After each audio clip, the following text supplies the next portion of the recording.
Mathematics के आज के ऑनलाइन सेशन में आप सभी का स्वागत है। देखिए, ट्रिग्नोमेट्रिक फंक्शन और ट्रिग्नोमेट्रिक इक्वेशन के हम 5 क्वेश्चंस को देखेंगे। तो ये जो सीरीज आपकी चल रही है इसमें 5 बेस्ट क्वेश्चन हम कराते हैं, जिनमें कि आपको कंसेप्शुअल बहुत सारी चीज़ें सीखने के लिए मिलती हैं। ठीक है जी। यहाँ पे स्मॉलेस्ट पॉजिटिव रूट बनाना है किसका, 10x माइनस x बराबर 0 का। वो कहाँ लाई करता है, स्मॉलेस्ट पॉजिटिव रूट कहाँ लाई करता है। तो देखिए, बेसिकली हमें इसके कुलेंट equation 10x equal to x को सोल्व आउट करना पड़ेगा। अब इसके लिए आपको 10x का ग्राफ बनाना आना चाहिए। तो पहली ब्रांच इसकी यहाँ बनती है माइनस के 90 से 90 के बीच में, क्लियर।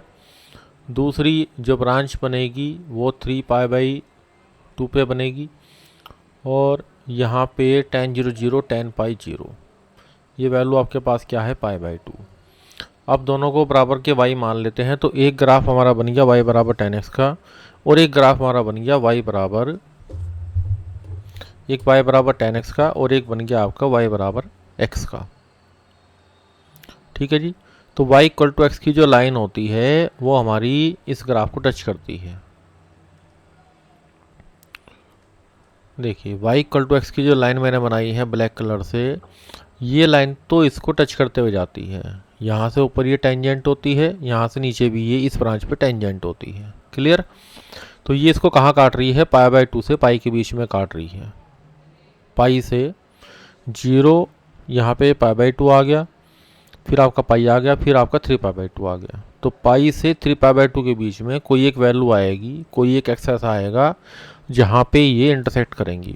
तो 0 से 90 के बीच में कट नहीं कर रही है, π/2 से पाई के बीच में कट नहीं कर रही है, 3π/2 से पाई के बीच में आगे भी कट नहीं करेगी। तो बी ऑप्शन आपका करेक्ट आंसर हो गया। ये क्वेश्चन आपका आसान कैटेगरी का था। ठीक है जी। 5 क्वेश्चन हम आपको कराते हैं, तो उसमें इजी और मॉडरेट और टफ तीनों टाइप के क्वेश्चन होते हैं, जिससे आपकी बैलेंसिंग बनी रहे, लर्निंग की जो बैलेंसिंग है वो बनी रहे। क्वेश्चन नंबर 2 की तरफ चलते हैं। क्वेश्चन नंबर 2 आपका इंपॉर्टेंट है। देखिए यहाँ क्या कहा गया है, 1 plus under root 1 plus A tan theta equal to 1 plus under root 1 minus A. तब आपको साइन 4 थीटा निकालना है। तो यहाँ से सबसे पहले हम टेन थीटा निकाल लेते हैं, और इसके साथ हमें फॉर्मूले की जानकारी भी है कि साइन 2 थीटा का फॉर्मूला क्या होता है जी, 2 tan theta upon 1 plus ten square theta होता है। और जब ये वैल्यू हमारे पास आ जाएगी तो हम साइन 2 इंटू 2 थीटा का फॉर्मूला लगा लेंगे। तो सबसे पहला काम हमारा क्या हुआ, इसको सिंप्लीफाई करना हो गया। तो tan theta equal to 1 plus under root 1 minus A upon 1 plus under root 1 plus A. अब आपको जब हमने ट्रिग्नोमेट्री के फॉर्मूलाज की स्टडी कराई थी तो आपको ये कहा था कि 1 माइनस कोस थीटा को जब आप लेते हैं तो हमारे पास फॉर्मूला बनता है 2 साइन स्क्वायर थीटा/2। यानी कि 1 के साथ जब भी माइनस प्लस में कोई चीज़ आएगी तो आप उसको इस तरीके से इंटरप्रेट करेंगे। ये दोनों आपको याद होने चाहिए, क्लियर। तो यहाँ पे जब आप 1 प्लस, यानी कि आपने क्या किया, ए को आप कोस 2 थीटा रख लीजिए। ठीक है जी। तो यहाँ हाफ एंगल आता है इधर जहाँ फुल एंगल होता है, तो 2 थीटा आएगा तो 1 प्लस अंडर रूट 2 बाहर आ जाएगा, और माइनस में साइन आता है तो ये साइन थीटा/2 आ जाएगा, यानी कि साइन थीटा आ जाएगा। और ये आपका 1 प्लस अंडर रूट 2, और ये आपका 1 प्लस है तो यहाँ पे कोस आ जाएगा, 1 प्लस कोस थीटा। ठीक है जी। अब यहाँ पे साइन थीटा कोस थीटा में अच्छा एक चीज़ हमें ध्यान देनी चाहिए। यहाँ पे थीटा है, तो मैं क्या करता हूँ, यहाँ पे इसको ए को कोस 2 अल्फ़ा ले लेता हूँ। यहाँ थोड़ा करेक्शन करना पड़ेगा क्योंकि क्वेश्चन में पहले से ही थीटा आपका दिया हुआ है, तो मुझे इसको अल्फ़ा रखना पड़ेगा।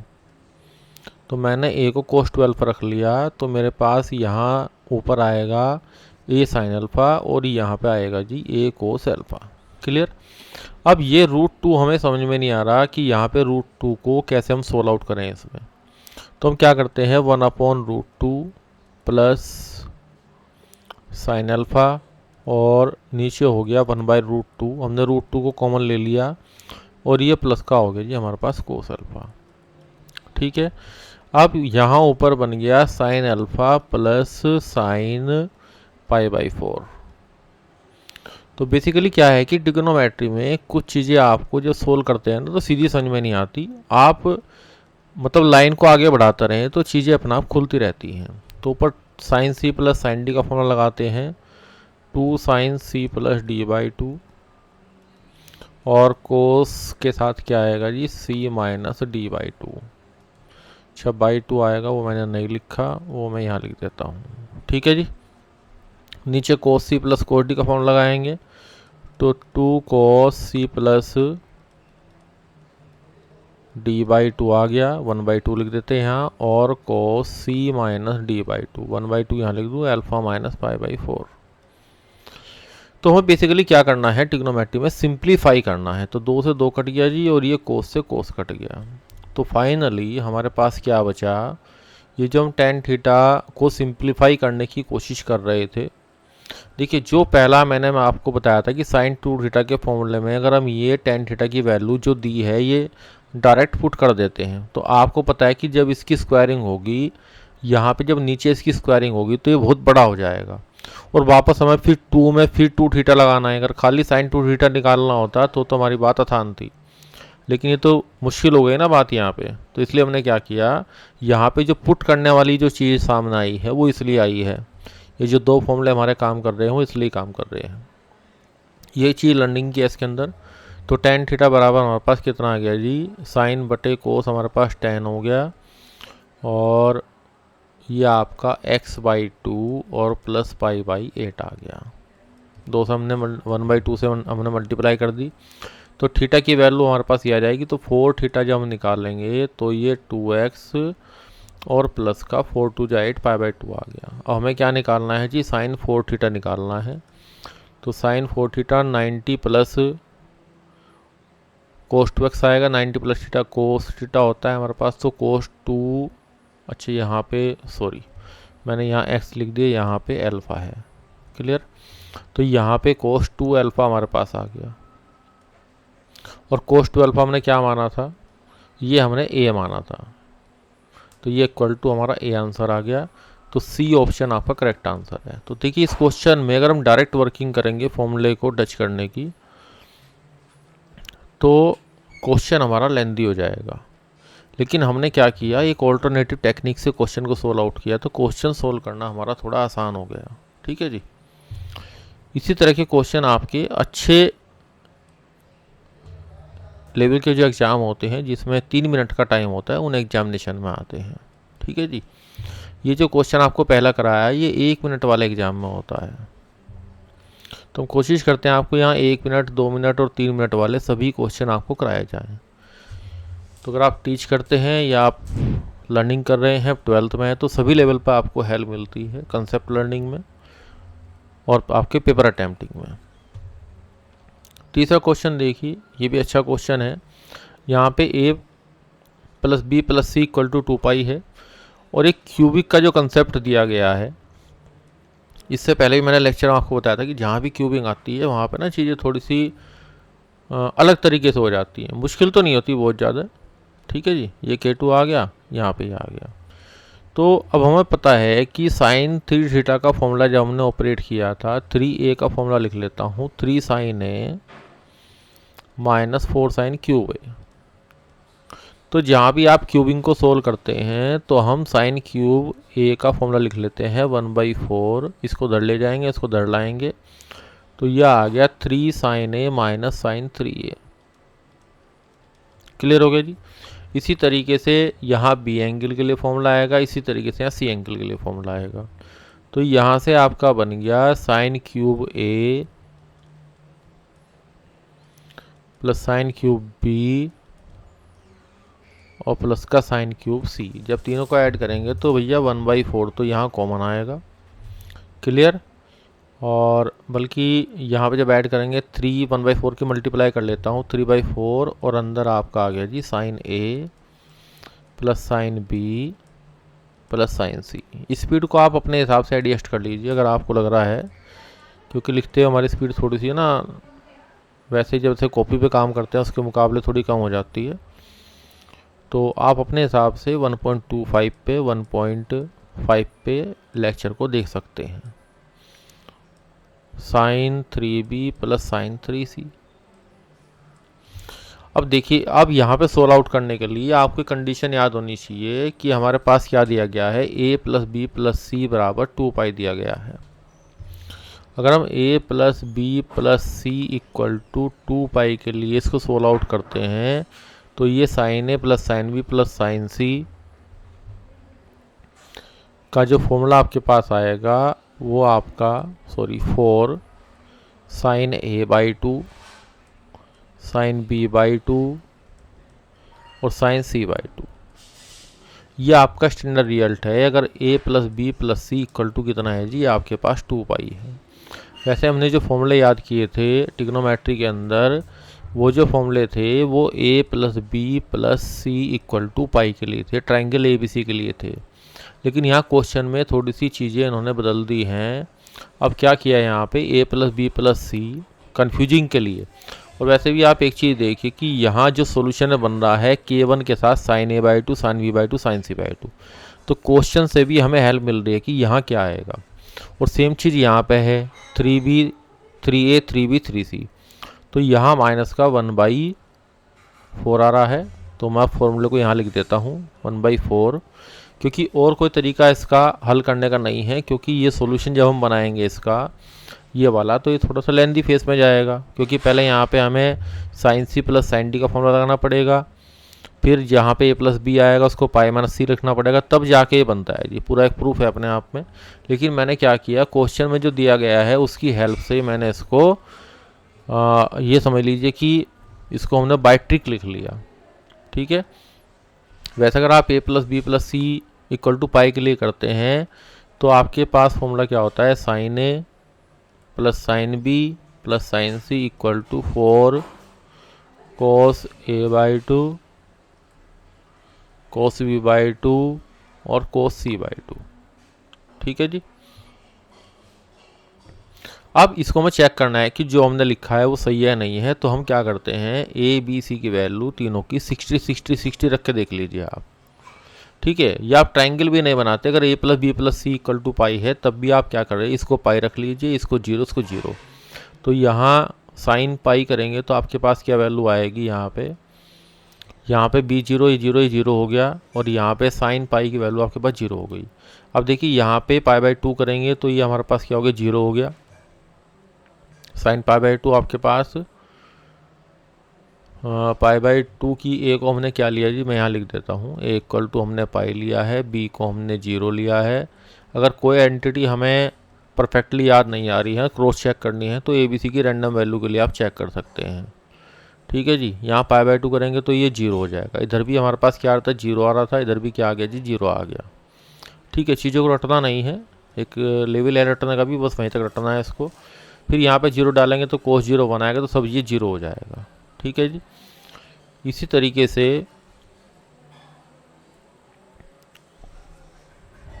यहाँ भी आप चेकआउट कर सकते हैं। ठीक है जी। तो यहाँ 3/4 आ गया और बाकी ये कंडीशन वही आ गई, प्लस माइनस का 1/4 लिख देता हूँ, और ये बाई 2 की कंडीशन आ गई जो क्वेश्चन में आपको दी गई है। Sine 3/2 sine 3/2 sine 3c/2। उनके प्रूफ लंबे हैं, मैं यहाँ कर नहीं रहा हूँ। तो हमें तो केवल ये पूछा गया है k1 प्लस k2 की वैल्यू आप बता दीजिए। तो एक ऑल्टरनेट मेथड मैंने आपको बता दिया है। तो 3 में से 1 गया 2,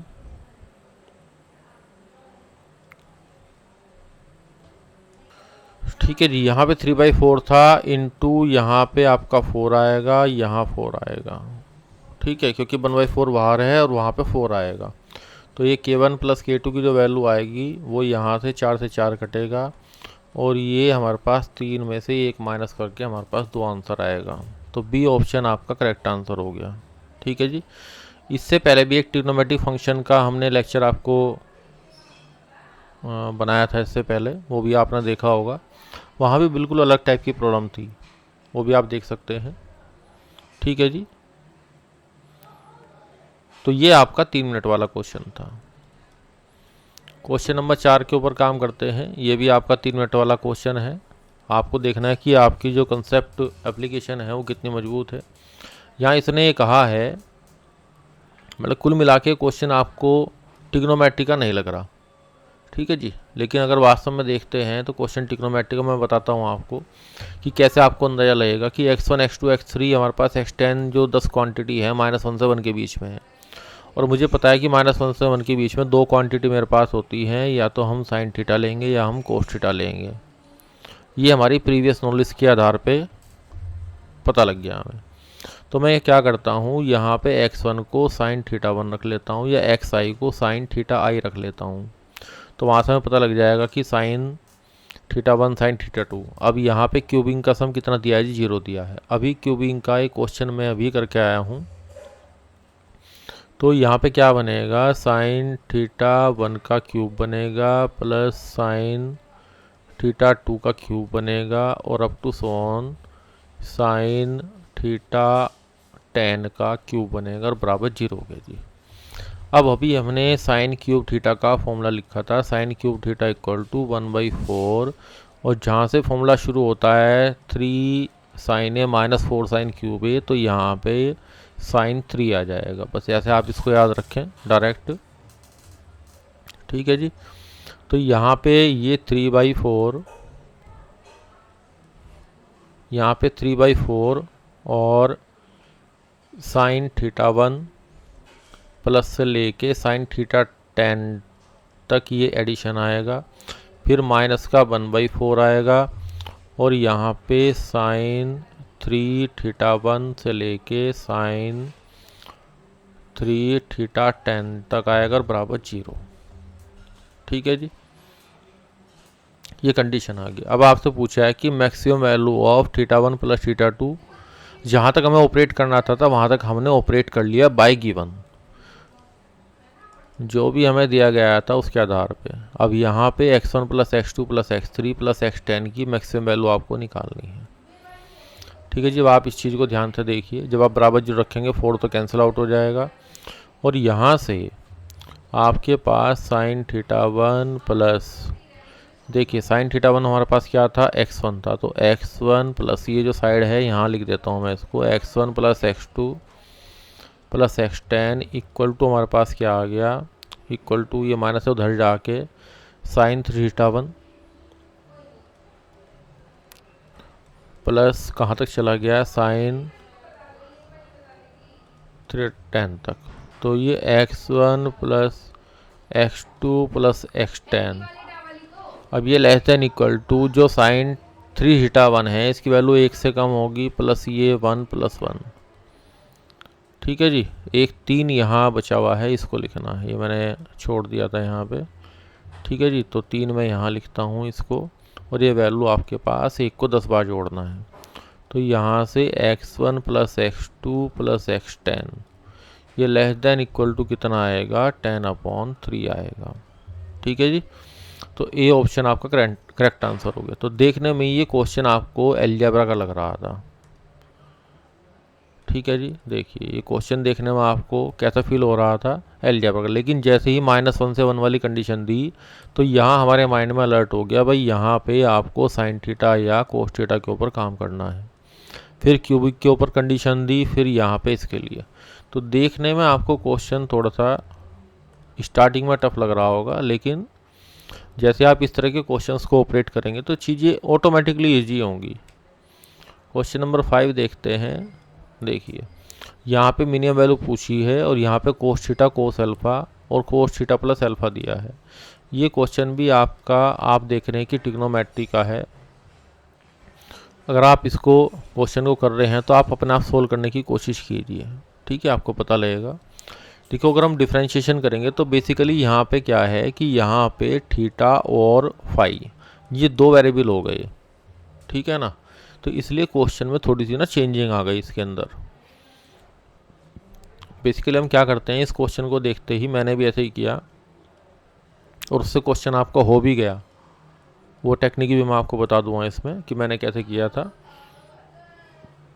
तो बेसिकली हम क्या करते हैं, सी डी फॉर्मूला साइन सी कोस सी प्लस कोस डी का फॉर्मूला ऑपरेट करेंगे, और इसको हाफ एंगल फॉर्मूला में ब्रेकअप करेंगे। ऐसे भी आप करेंगे तो आपको चीज़ें पता लगेंगी। और मैंने आपको बताया था वैसे भी कि ट्रिग्नोमेट्री में या फिर अलजेब्रा जब हम काम करते हैं तो मैक्सिमम मिनिमा जब एंगल्स बराबर हो जाते हैं उसके ऊपर काम करता है।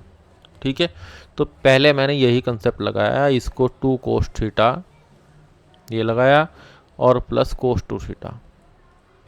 मैंने देखा ऐसे करने से हमारा आंसर आता है नहीं आता। ये 2 cos स्क्वायर थीटा -1 हो गया और प्लस का 2 cos थीटा हो गया।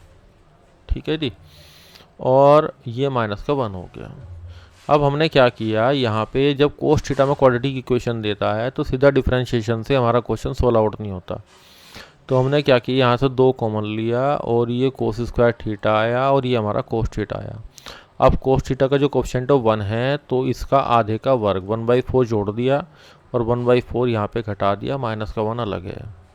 इसके बाद क्या हुआ जी, ये आपका cos थीटा, ये तीनों जो टर्म है पहले वाली cos थीटा प्लस 1/2 का होल स्क्वायर हो गया। उसके बाद जब आप 2 की मल्टीप्लाई करेंगे 1/4 में तो ये क्या आ जाएगा, माइनस का 3/2 आ जाएगा। अब आप ध्यान से देखिए इसको कि माइनस के 3/2 में प्लस का 2 इंटू समथिंग क्या बन रहा है, परफेक्ट स्क्वायर बन रहा है। ये बन रहा है जी परफेक्ट स्क्वायर। अगर मैं इसको 0 कर देता हूँ तो मुझे मिनिमम वैल्यू निकालनी है। तो ये जब ये क्वांटिटी क्या हो जाएगी, 0 हो जाएगी, तो मिनिमम वैल्यू मेरे पास माइनस की 3/2 रहेगी। अदरवाइज़ क्या होगा, जब आप -3/2 में कोई चीज़ प्लस की ऐड करेंगे तो इधर सरकना शुरू हो जाती है, इधर मूव करेगी वो। तो इसलिए सी ऑप्शन आपका करेक्ट आंसर है। अदरवाइज ये क्वेश्चन बीएससी में फंक्शन ऑफ 2 वेरिएबल में चला जाता है। क्लियर, ये तो वो मेथड था जो मैंने प्रीवियस नॉलेज के आधार पे लगाया था, काउंटर जब अटैम्प्ट करते हैं। ठीक है जी, अब हम क्या करते हैं, यहाँ पे आपने एक चीज़ पढ़ी होगी कि अगर ए vector, B vector, C vector unit vector हैं, तब ए डॉट बी, यहाँ कैप भी लगा सकते हैं आप, कोई दिक्कत नहीं है। अगर मैंने लिख दिया यूनिट वेक्टर है तो आप इसको कैप समझें, एरो का साइन समझें, एक ही बात है। सी डॉट ए ये greater than equal to minus का 3/2 होता है। ये रिजल्ट हमने जब थ्योरी के आपको लेक्चर समझाए थे वेक्टर के अंदर, तब ये चीज़ याद कराई थी कि ये स्टैंडर्ड रिजल्ट के तरीके से आपको याद होना चाहिए। किसके लिए, A B C unit vector के लिए। सोल्व कैसे करते हैं, A vector plus B vector plus C vector का स्क्वायर हम ग्रेटर देन इक्वल टू 0 करते हैं, उससे ये हमारा हल आता है। क्लियर होगी बात ये। अब हम क्या करते हैं, 3 वेक्टर मान लेते हैं, ए वेक्टर यूनिट वेक्टर फिर बी वेक्टर और ये आपका सी वेक्टर।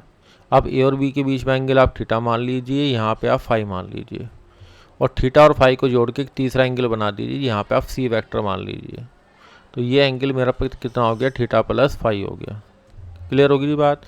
तो यहाँ जब ए डॉट व्यू निकालेंगे तो ए बी कोस थीटा, तो यहाँ पे क्या आएगा, कोस थीटा प्लस यहाँ पे क्या आएगा, कोस फाई आएगा और यहाँ पे plus cos theta plus phi आएगा और ग्रेटर देन इक्वल टू कितना होगा जी, 3/2। तो आप देख रहे हैं कि ये जो सॉल्यूशन बना है किसकी सहायता से, 1 मिनट। ठीक है जी, तो ये देखिए क्वेश्चन किससे कनेक्ट हो गया, ये क्वेश्चन हमारा ट्रिग्नोमेट्री का था लेकिन ये कनेक्ट आपका वेक्टर से हो गया और कितनी खूबसूरती से ये कनेक्ट हुआ है ये आप भी देख रहे हैं। ठीक है जी, तो जब मल्टीपल कनेक्टिविटी बन जाती है तो हमें रिजल्ट्स ऐसे याद आने शुरू हो जाते हैं। तो जब भी जिसने भी ये क्वेश्चन टीचर ने फ्रेम किया है उनके माइंड में ये कंसेप्ट रहा होगा और वहाँ से उन्होंने उनके बीच में जो एंगल है उसको थीटा मान लिया, फाई मान लिया और तीसरा वेक्टर ले लिया एक आपका थीटा प्लस फाई। हालांकि ये सभी के लिए ट्रू है, जो ये रिजल्ट है 3/2 वाला, माइनस के 3/2 वाला। और ये मेथड में वो है जो मैंने स्टार्टिंग में लगाया था यहाँ पे कि मैंने थीटा को फाई के इक्वल रख लिया। ठीक है जी, थीटा को फाई के इक्वल रखा और यहाँ से क्वाड्रेटिक बना के हल किया, तब भी हमारा सोल्यूशन आ गया। ठीक है, तो जब आपकी प्रैक्टिस मेंटेन हो जाती है आप किसी न किसी तरीके से क्वेश्चन को एग्जामिनेशन में करेक्ट कर देते हैं। ये जरूरी नहीं है कि वहाँ पे आपको ये वेक्टर वाला मेथड ही याद आए, आप अपनी प्रीवियस नॉलेज के आधार पे नए क्वेश्चन को भी टेकल कर सकते हैं। थोड़ी सी मैथमेटिक्स में यही प्रॉब्लम रहती है, अधिकतर जो भी मेरे संपर्क में टीचर आते हैं वो यही कहते हैं कि जो पहले किया हुआ क्वेश्चन है वो तो क्रैक हो जाता है, जो नॉन प्रॉब्लम है उसकी टेकलिंग में कहीं प्रॉब्लम आती है। तो ये 5 बेस्ट क्वेश्चन वाला जो मैंने आपको बताया है कि ये प्ले लिस्ट आपको दी गई है, उसमें आप जितने भी लेक्चर हैं उनको ध्यान से देखें 1 बाय 1, तो वहाँ से आपकी क्वेश्चन सोल्विंग की जो पावर है वो नेचुरली, चाहे वो स्टूडेंट की हो चाहे वो टीचर हो। देखिए जब हम सीख रहे हैं तो सभी स्टूडेंट होते हैं, मैं भी एक स्टूडेंट ही हूँ लर्निंग के माध्यम से। ठीक है जी, आप लोगों को टीच करते हैं, पढ़ाते हैं, सब चीज़ करते हैं, लेकिन जब लर्निंग की बात आती है तो सभी अपने लेवल पे क्या होते हैं, स्टूडेंट होते हैं। तो ये चीज़ जब आप हमेशा ध्यान में रखेंगे तो कहीं ना कहीं किसी न किसी लेवल पे एक तो आपकी ईगो हर्ट नहीं करेगी कि हमारे से ये चीज़ सोल आउट नहीं हो रही, और भाई नहीं हो रही है तो इसको सीख लेंगे। दो ही तो चीज़ें हैं, कोई चीज़ होगी या नहीं होगी। और आप देखते हैं कि जो बड़े एंट्रेंस एग्ज़ाम हैं उसमें 20 या 30% पे, 40% पे मैथमेटिक्स में सिलेक्शन हो रहा है।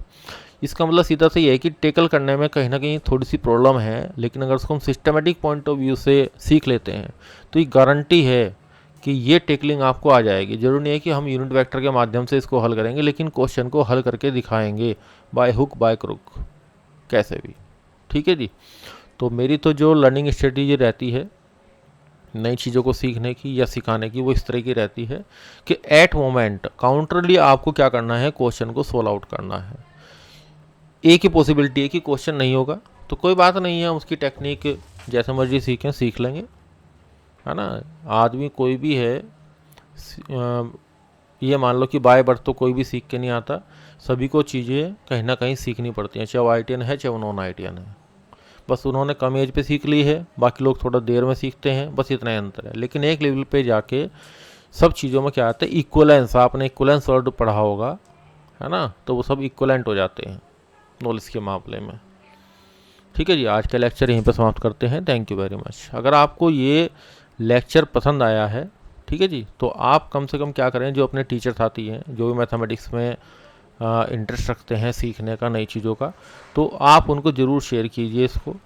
ठीक है जी, और आप बताइए कि भाई ये प्ले लिस्ट है और यहाँ से आप कंसेप्ट का बूस्टअप, जो काउंटर सोल्व करना है, any question any book any time, ये 3 जो लाइन है, हमारी भी एक टीचर थे, उन्होंने सिखाया था कि भाई आप इस कंसेप्ट पर जाओ अगर आपको मैथमेटिक्स सीखना है। Any question any book any time.